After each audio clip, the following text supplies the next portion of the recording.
Welcome to tasty Tamil foods. இன்றைக்கி நம்ம சேனலில் பார்க்க போகிற ரெசிபி என்னென்னா சிக்கன் பிரியாணி. இந்த சிக்கன் பிரியாணி வந்து உங்களுக்கு யாராவது கெஸ்ட் வந்துட்டாங்கன்னா இல்லை ஃபங்க்ஷன் டைமில் செய்கிறதுக்கு ரொம்பவே நல்லாயிருக்கும். இப்போ வாங்க இது எப்படி செய்கிறதுன்னு பார்க்கலாம். அதுக்கு முன்னாடி நம்ம சேனலில் நீங்கள் இதுவரையே சப்ஸ்கிரைப் பண்ணலன்னா சப்ஸ்கிரைப் பண்ணிக்கோங்க.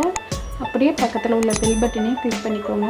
அப்போ தான் நான் போடுற வீடியோஸ்லாம் உடனே உங்களுக்கு தெரிய வரும். இப்போ இந்த சிக்கன் பிரியாணிக்கு தேவையான பொருட்கள் என்னென்னு பார்க்கலாம். 1/2 கிலோ பாஸ்மதி அரிசி எடுத்துருக்கேன். 1/2 கிலோ சிக்கன். ஒரே குவான்டிட்டியாக இருக்கணும். அரிசியும் சிக்கனும் ஒரே அளவில் இருக்கணும். அதிகமாக இருந்தால் கூட நல்லாயிருக்கும் சிக்கனு.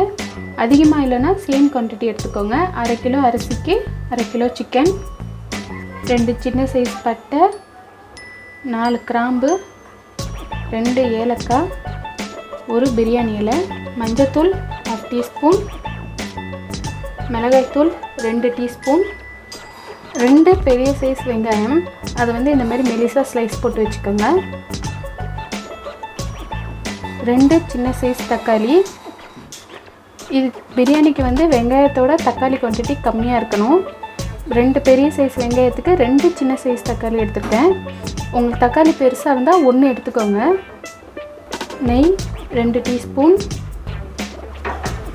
தயிர் 2 டேபிள் ஸ்பூன், இஞ்சி பூண்டு பேஸ்ட் 2 டேபிள் ஸ்பூன், பெரிய சைஸில் ஒரு பாதி லெமன் ஜூஸ், சின்னதாக இருந்தால் 1 லெமன் எடுத்துக்கோங்க. புதினா, கொத்தமல்லி தேவையான அளவு, 3 பச்சை மிளகாய், எண்ணெய் 3 டேபிள் ஸ்பூன், உப்பு தேவையான அளவு. இப்போ வாங்க ஃப்ரெண்ட்ஸ் எப்படி செய்யலான்றதை பார்க்கலாம். ஃபஸ்ட்டு பிரியாணி செய்கிறதுக்கு முன்னாடி அரிசியை வந்து ஒரு 20 நிமிஷத்துலேருந்து 30 நிமிஷம் நல்லா ஊற வச்சுக்கணும். அதுக்கு ஒரு 3 தண்ணி நல்லா அலசிட்டு தண்ணி ஊற்றி ஊற வச்சுக்கோங்க. இப்போ பிரியாணி செய்கிறதுக்கு பேனை அடுப்பில் வச்சுட்டேன். பேன் நல்லா சூடாயிடுச்சு. இதில் 3 டேபிள் ஸ்பூன் எண்ணெய், 1 டீஸ்பூன் நெய். எண்ணெய் நல்லா சூடாயிடுச்சு. இப்போ இதில் பிரியாணி இலை, பட்டை, கிராம்பு, ஏலக்காய் இதெல்லாம் நல்லா வெடிச்சதும் பச்சை மிளகாய்,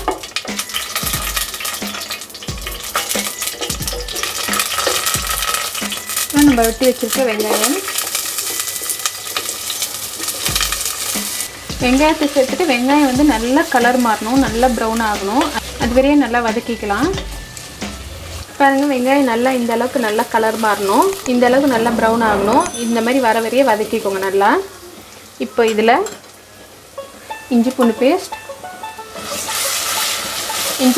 சேர்த்து அதோட பச்சை வாசனை போகிற வரையே வதக்கிக்கலாம். பாருங்கள், இஞ்சி பூண்டு பேஸ்ட் போட்டு நல்லா அதோட பச்சை வாசனைலாம் போயிடுச்சு, நல்லா வதக்கியாச்சு. இப்போ இதில் தக்காளி சேர்த்துக்கலாம். தக்காளி சேர்த்து தக்காளியை நல்லா மசிய வதங்கணும். நல்லா மசிய வதக்கிக்கலாம் தக்காளியை. இப்போ பாருங்க, தக்காளியை வந்து நல்லா மசிய வதக்கியாச்சு. இந்த அளவுக்கு வதக்கிக்கோங்க. இப்போ அடுப்பை ஃபுல் சிம்மில் வச்சு மசாலாலாம் சேர்த்துக்கலாம். மஞ்சத்தூள், மிளகாய்த்தூள் வந்து நீங்கள் காரம் அதிகமாக சாப்பிட்டீங்கன்னா இன்னும் ஒரு 1/2 டீஸ்பூன் கூட சேர்த்துக்கலாம். நான் சேர்த்துருக்க குவான்டிட்டி வந்து காரம் வந்து மீடியமாக இருக்கும். ஒரு வாட்டி மிக்ஸ் பண்ணிக்கோங்க. ஒரு வாட்டி நல்லா மிக்ஸ் பண்ணிவிட்டு தயிர் சேர்த்துக்கலாம். தயிரை சேர்த்துட்டு ஒரு நிமிஷம் போல் வதக்கிக்கலாம் சிம்மில் வச்சு. இப்போ பாருங்கள், நல்லா வதக்கியாச்சு தயிரை சேர்த்துட்டு.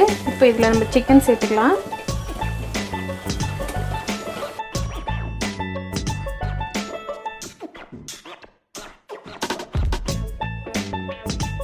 சிக்கனை சேர்த்துட்டு நல்லா மிக்ஸ் பண்ணுங்கள்.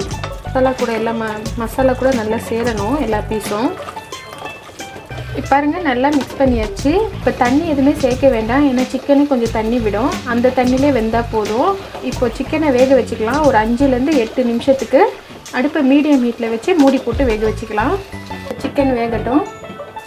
பாருங்கள் ஃப்ரெண்ட்ஸ், ஒரு 5 நிமிஷம் போல் ஆயிருக்கு. தண்ணி எதுவுமே சேர்க்கல, எவ்வளோ தண்ணி விட்டுருக்கு பாருங்கள். இப்போ இதை ஒரு வாட்டி நல்லா மிக்ஸ் பண்ணிக்கலாம் சிக்கனை. இப்போ பாருங்கள், நல்லா மிக்ஸ் பண்ணியாச்சு. இப்போ இதில் புதினா, கொத்தமல்லி, புதினா கொத்தமல்லி சேர்த்து நல்லா மிக்ஸ் பண்ணிக்கலாம். இப்போ இதை நல்லா மிக்ஸ் பண்ணி வச்சு இன்னும் ஒரு 2லேருந்து 3 நிமிஷம் வேகட்டும். இப்போ பாருங்கள், ஒரு 3 நிமிஷம் போல் திருப்பி நான் வேக வச்சுக்கிட்டேன். சிக்கன் வந்து எப்போவுமே கொஞ்சம் ஃபுல்லாக வேகக்கூடாது, ஒரு 3/4 பதத்துக்கு தான் வேகணும். அரிசி போட்டு வேற வேகும் சிக்கனு, அதனால் ஃபுல்லாக வேக வச்சிடாதீங்க, 3/4 பதத்துக்கு வெந்தால் போதும். இப்போ இதில் நம்ம தண்ணி சேர்த்துக்கலாம். எனக்கு வந்து அரிசி இந்த கிளாஸில் 2 கிளாஸ் அரிசி இருந்தது. 1 கிளாஸ் அரிசிக்கு 1.5 கிளாஸ் தண்ணி, அப்படி கணக்கு 1க்கு 1.5 அளவுக்கு தண்ணி சேர்த்துக்கோங்க. நான் இப்போ 2 கிளாஸ் அரிசிக்கு 3 கிளாஸ் தண்ணி சேர்த்துக்கிறேன்.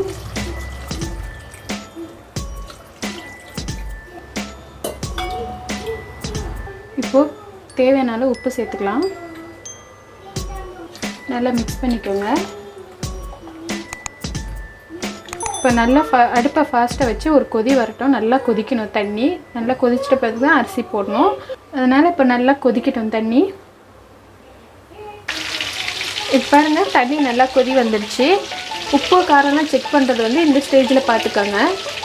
உப்பு காரம் டேஸ்ட் பார்த்துட்டு அப்புறம் லெமன் ஜூஸ் சேர்த்துக்கலாம். லெமன் ஜூஸ் சேர்க்குறதுக்கு முன்னாடியே டேஸ்ட் பார்த்துக்கோங்க கரெக்டாக இருக்காங்க உப்பு காரம்லாம்.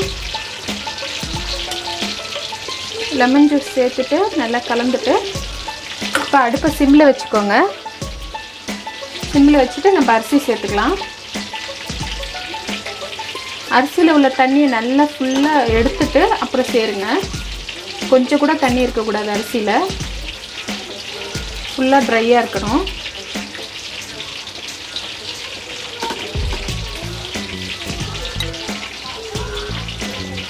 அரிசியை சேர்த்துட்டு மெதுவாக கலந்து விடுங்க, அரிசி உடையக்கூடாது. அரிசி சேர்த்துட்டு மூடி போட்டுருங்க. மூடி போட்டு மீடியம் ஹீட்டில் வச்சு ஒரு கொதி வரட்டும். இப்போ பாருங்க, இந்த அளவுக்கு நல்லா கொதி வந்துடுச்சு. ஒரு கொதி வந்துடுச்சு மீடியம் ஹீட்டில் வச்சு. இப்போ இன்னும் ஒரு வாட்டி நல்லா மெதுவாக கலந்துக்கோங்க. பாருங்கள், இந்த மாதிரி நல்லா மிக்ஸ் பண்ணிவிட்டு இந்த மாதிரி லெவல் ஆக்கிக்கோங்க. லெவல் ஆக்கிட்டு இன்னும் ஒரு 1 டீஸ்பூன் நெய் சேர்த்துக்கலாம். மேலே கொஞ்சம் கொத்தமல்லி,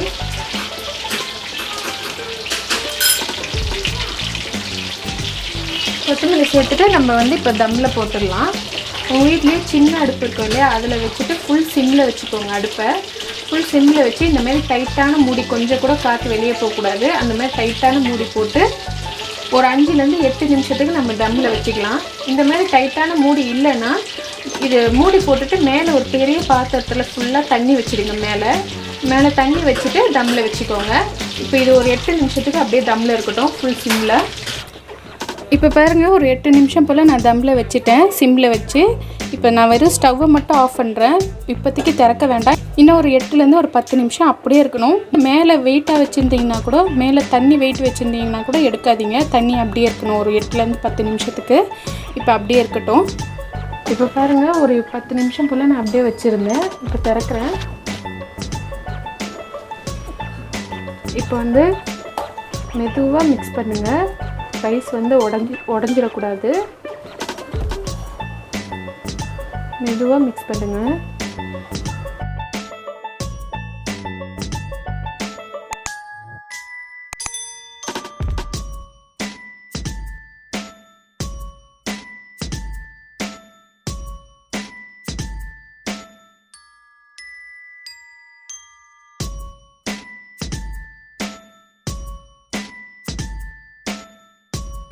பாருங்கள், ரைஸ் எதுவுமே உடையில, அப்படியே நீட்டாக இருக்குது. இந்த மாதிரி இருக்கணும். இப்போது சிக்கன் பிரியாணி ரெடி ஆகிடுச்சு. இந்த சிக்கன் பிரியாணியை உங்கள் வீட்டில் ட்ரை பண்ணி பாருங்கள். ரொம்பவே நல்லாயிருக்கும், ரொம்ப டேஸ்ட்டாக இருக்கும். செய்கிறதுக்கும் ரொம்ப ஈஸி, சீக்கிரம் செஞ்சு முடிச்சிடலாம் டக்குன்னு. இந்த சிக்கன் பிரியாணி ரெசிபியை உங்கள் வீட்டில் ட்ரை பண்ணி பாருங்கள். இந்த ரெசிபி உங்களுக்கு பிடிச்சிருந்ததுன்னா நம்ம சேனலுக்கு கமெண்ட் பண்ணுங்கள், லைக் பண்ணுங்கள், மறக்காமல் உங்கள் ஃப்ரெண்ட்ஸ்க்கெலாம் ஷேர் பண்ணுங்கள். Thank you friends. Bye.